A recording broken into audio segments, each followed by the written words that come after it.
Hello everyone, ನಮಸ್ಕಾರ ಎಲ್ಲರಿಗೂ. ಇವತ್ತು ನಾವು ಮೊದಲನೇ ಬಾರಿ ಮಾಡಿದ್ರು ಕಡುಬು ಹೇಗೆ ಹೊಡಿದೆ ಪರ್ಫೆಕ್ಟಾಗಿ ಮಾಡ್ಕೊಳ್ಳೋದು, ಈಸಿಯಾಗಿ ಹೇಗೆ ಮಾಡ್ಕೊಳ್ಳೋದು ಅಂತ ನೋಡ್ಕೊಳ್ಳೋಣ. ತುಂಬಾ ಈಸಿಯಾಗಿ ಮಾಡ್ಕೋಬಹುದು ಈ ರೀತಿ ಟ್ರೈ ಮಾಡಿದ್ರೆ. ಈಗ ನಾನಿಲ್ಲಿ 2 ರೀತಿ ಮಾಡ್ಕೊಂಡಿದ್ದೀನಿ. ತುಂಬ ಸಿಂಪಲ್ಲಾಗಿ ಮತ್ತು ತುಂಬ ಟೇಸ್ಟಿಯಾಗಿ ಬರೋದು ಹೇಗೆ ಅಂತ ನೋಡ್ಕೊಳ್ಳೋಣ. ಇಲ್ಲಿ 1 ಟೇಬಲ್ ಸ್ಪೂನ್ ತುಪ್ಪ ಹಾಕ್ಕೊಂಡು 1 ಕಪ್ ಆಗೋಷ್ಟು ಕೊಬ್ಬರಿ ಸೇರಿಸ್ಕೊಂಡು ತುಪ್ಪದಲ್ಲಿ ಚೆನ್ನಾಗಿ ಹುರ್ಕೊಳ್ತಾ ಇದ್ದೀನಿ. ಈ ರೀತಿ ಮಾಡ್ಕೊಳ್ಳಿ, ತುಂಬ ಈಸಿಯಾಗಿ ಬರುತ್ತೆ.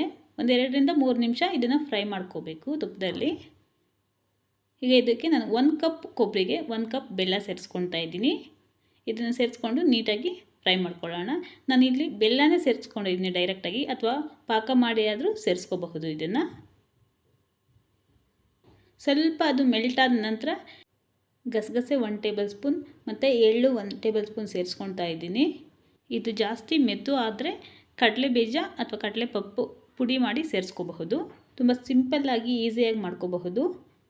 ಈಗ ನೀಟಾಗಿ ಮತ್ತೆ ಮಿಕ್ಸ್ ಮಾಡ್ಕೊಳ್ಳೋಣ. ಸ್ವಲ್ಪ ಬಿಸಿಯಲ್ಲೇ ನೀಟಾಗಿ ಹುರ್ಕೋಬೇಕಾಗುತ್ತೆ ಗಸಗಸೆ ಮತ್ತು ಬಿಳಿ ಎಳ್ಳು. ಕೊನೆಯಲ್ಲಿ 1/4 ಟೇಬಲ್ ಸ್ಪೂನ್ ಆಗೋಷ್ಟು ಏಲಕ್ಕಿ ಪುಡಿನ ಸೇರಿಸ್ಕೊಳ್ತಾ ಇದ್ದೀನಿ. ಸ್ವಲ್ಪ ತಿಕ್ನೆಸ್ ಬಂದ ತಕ್ಷಣ ಈ ಸ್ಟವ್ನ ಆಫ್ ಮಾಡ್ಕೊಳ್ಳೋಣ. ಸ್ವಲ್ಪ ಆರಿದ ಮೇಲೆ ಮತ್ತೆ ಗಟ್ಟಿ ಆಗಿಬಿಡುತ್ತೆ ಬೆಲ್ಲ. ಅದು ಈ ರೀತಿ ಆದ ತಕ್ಷಣ ಉಂಡೆ ಮಾಡೋಕ್ಕೆ ಬರುತ್ತಾ ಅನ್ಸೋದು ಟೆಸ್ಟ್ ಮಾಡಿ ನಾವು ಸ್ಟವ್ ಆಫ್ ಮಾಡ್ಕೊಳ್ಳೋಣ. ಈಗ ಹಿಟ್ಟು ಮಾಡ್ಕೊಳ್ಳೋದಕ್ಕೆ ನಾನಿಲ್ಲಿ 2 ಕಪ್ ಆಗೋಷ್ಟು ನೀರು ಸೇರಿಸ್ಕೊಳ್ತಾ ಇದ್ದೀನಿ. ನಾನು ಯಾವ ಕಪ್ಪಲ್ಲಿ ಕೊಬ್ಬರಿ ತೊಗೊಂಡಿನೋ ಅದೇ ಕಪ್ಪಲ್ಲಿ 2 ಕಪ್ ಆಗೋಷ್ಟು ಸೇರಿಸ್ಕೊಳ್ತಾ ಇದ್ದೀನಿ. ಇದಕ್ಕೆ 1/4 ಟೇಬಲ್ ಸ್ಪೂನ್ ಆಗೋಷ್ಟು ಉಪ್ಪು ಮತ್ತು 1 ಟೇಬಲ್ ಸ್ಪೂನ್ ಆಗೋಷ್ಟು ತುಪ್ಪ ಸೇರಿಸ್ಕೊಳ್ತಾ ಇದ್ದೀನಿ. ಇದಕ್ಕೆ 1 ಟೇಬಲ್ ಸ್ಪೂನ್ ಆಗೋಷ್ಟು ಅಕ್ಕಿ ಪೌಡರ್ನು ಸೇರಿಸ್ಕೊಳ್ಳೋಣ. ಅಕ್ಕಿ ಪೌಡರ್ ಸೇರಿಸ್ಕೊಂಡ್ರೆ ಸ್ವಲ್ಪ ಕುದಿ ಬರುತ್ತೆ, ಗಂಟಾಗದೇ ಇರಲಿ ಅಂತ ಸೇರಿಸ್ಕೊಂಡು ನೀಟಾಗಿ ಮಿಕ್ಸ್ ಮಾಡ್ಕೊಳ್ಳೋಣ. ಸ್ವಲ್ಪ ಚೆನ್ನಾಗಿ ಕುದಿ ಬರೋ ರೀತಿ ಇದನ್ನು ಚೆನ್ನಾಗಿ ಕಾಯಿಸ್ಕೋಬೇಕು.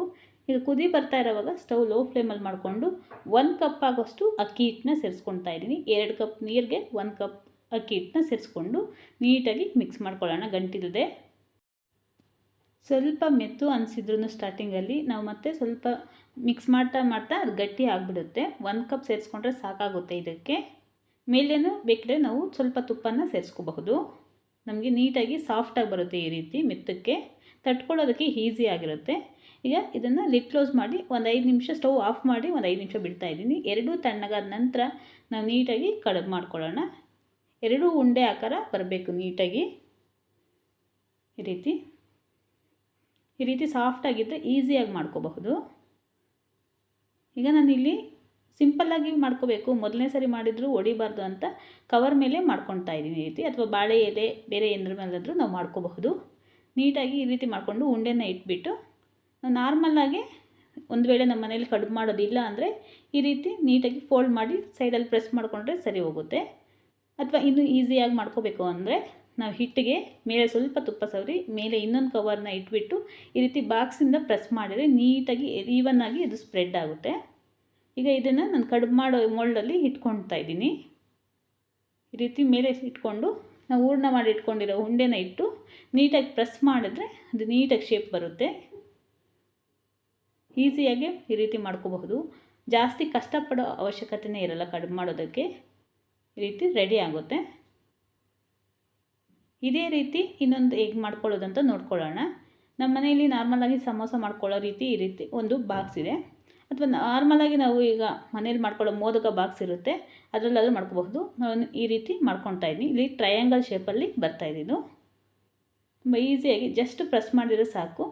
ಸೈಡಲ್ಲಿರೋ ಎಡ್ಜಸ್ನ ತೆಗೆದುಬಿಟ್ರೆ ನೀಟಾಗಿ ಈ ರೀತಿ ಬರುತ್ತೆ.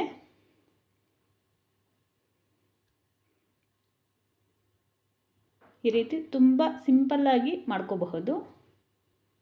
ಇದೇ ರೀತಿ ಮತ್ತೆ ಕವರಲ್ಲಿ ನಾನು ಮಾಡ್ಕೊಳ್ತಾ ಇದ್ದೀನಿ. ಈ ರೀತಿ ಸೈಡಲ್ಲಿ ಪ್ರೆಸ್ ಮಾಡಿದರೆ ಸಾಕಾಗುತ್ತೆ. ಈ ರೆಸಿಪಿ ಇಷ್ಟ ಆದರೆ ಲೈಕ್ ಮಾಡಿ. ಇನ್ನಷ್ಟು ಈಸಿ ರೆಸಿಪೀಸ್ಗಾಗಿ ನನ್ನ ಚಾನಲ್ನ ಸಬ್ಸ್ಕ್ರೈಬ್ ಮಾಡ್ಕೊಳ್ಳಿ. ಇಷ್ಟ ಆದರೆ ಫ್ರೆಂಡ್ಸ್ ಆ್ಯಂಡ್ ಫ್ಯಾಮಿಲಿ ಶೇರ್ ಮಾಡಿ. Thank you for watching.